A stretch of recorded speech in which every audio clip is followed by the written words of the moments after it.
చంద్రబాబు గారు అధికారంలోకి వస్తే మాకు మంచి జరగదు అని రైతులు అనుకుంటుంటారు. చంద్రబాబు గారు నేను మారాను, నేను ప్రజలకు మంచి చేస్తాను, రైతులకు సొంతంగా కరెంటు ఉత్పత్తి చేసుకునే విధంగా మీకు మీరే ఉత్పత్తి చేసుకుని మిగిలిన కరెంటు మీరు అమ్మచ్చు అనే ఎన్నికలలో తెగ ప్రచారం చేశాడు. గత ప్రభుత్వంలో వైసీపీ జగన్మోహన్ రెడ్డిపై విద్యుత్ కొనుగోలులో ఎన్నో ఆరోపణలు చేశాడు.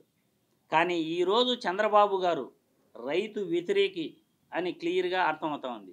ఎందుకంటే ఆయన అవలంబిస్తున్న ప్రజా వ్యతిరేక విధానాలు, ఆయన ఉచిత విద్యుత్ కొనుగోలులో ఆయన నడుస్తున్న విధానం పూర్తిగా కూడా ఈయన ప్రజల కోసం పనిచేయట్లేదు, ప్రజలపై భారం మోపడానికి పనిచేస్తున్నాడు, కమిషన్ల కోసం ఈయన పనిచేస్తున్నాడు, వ్యక్తిగత ప్రయోజనాల కోసం చంద్రబాబు గారు పనిచేస్తున్నారు అనేది క్లియర్గా అర్థమవుతా ఉంది.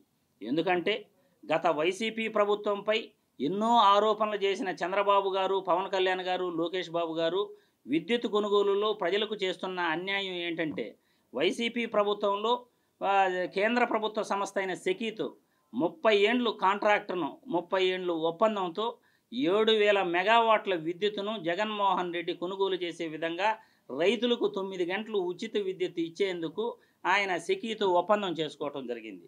అది కూడా యూనిట్ ధర కేవలం ₹2.49 ఆయన విద్యుత్ కొనుగోలు ఒప్పందం చేసుకోవటం జరిగింది.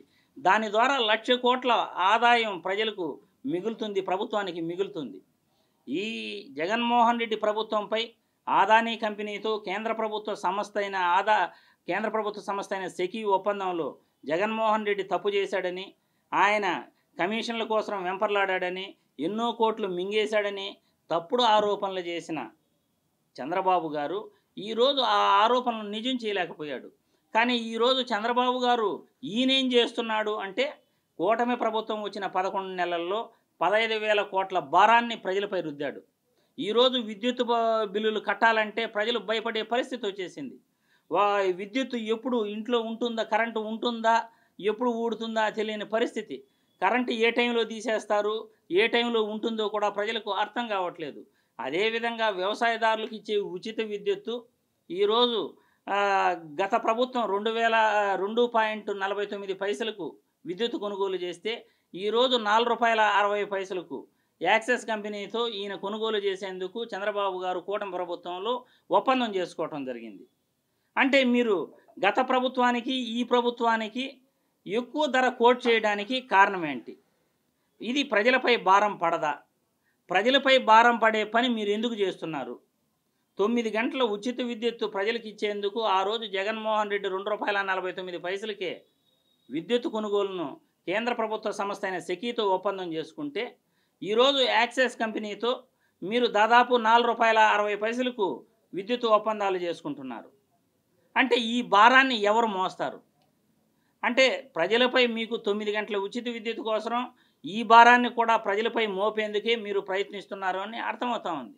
సొంత ఎజెండా కోసం, వ్యక్తిగత ప్రయోజనాల కోసం, కమిషన్ల కోసం చంద్రబాబు నాయుడు గారు పనిచేస్తున్నారు తప్ప ప్రజల కోసం కానీ, రైతుల కోసం కానీ, విద్యార్థుల కోసం కానీ, లేకపోతే ప్రభుత్వాన్ని మనం మంచిగా పరిపాలించాలి, ప్రజలకు మేలు జరగాలి అనే ఉద్దేశంతో చంద్రబాబు గారు కూటమి ప్రభుత్వంలో పనిచేయటం లేదు.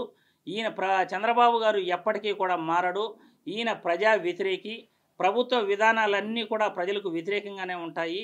రైతు పక్షపాతి అని చెప్పుకుంటాడు కానీ ఈయన రైతు వ్యతిరేకి అని ప్రజలందరూ కూడా ఈరోజు అనుకునే పరిస్థితి. చంద్రబాబు గారు అధికారంలోకి వస్తే రైతులకు మంచి జరగదు అనే రైతులు ఏదైతే అనుకుంటున్నారో, ఈరోజు విద్యుత్ కొనుగోలులో ఈయన అవలంబిస్తున్న విధానాలు, అవును ఈయన రైతు వ్యతిరేకే అని క్లియర్గా అర్థమవుతా ఉంది.